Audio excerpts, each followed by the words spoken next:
going on? Family Black Phoenix checking in. About to install a gate right here.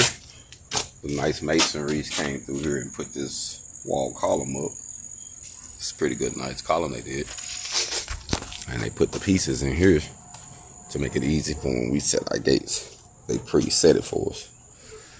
This is a nice brick column that they did. I think they did this. Look like they finished that. I like that they did that too.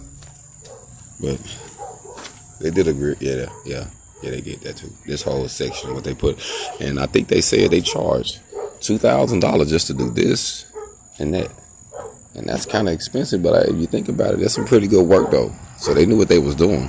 So we're getting our hog on. We got some nice little gates to put up. Nice little design, actually. Hey, how are you? There you go. He was knocking on the door so you to move the car so we can put the gates up. Oh, okay. The car. You're not early. Okay. Can I steal the driveway?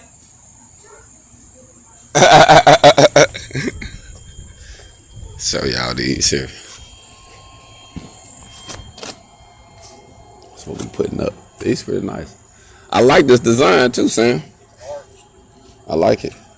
It's a nice one. See how it's arched up? Yeah, I like that. It's gonna meet in the center. That's gonna be nice. Yeah, that's gonna be nice. Hold on.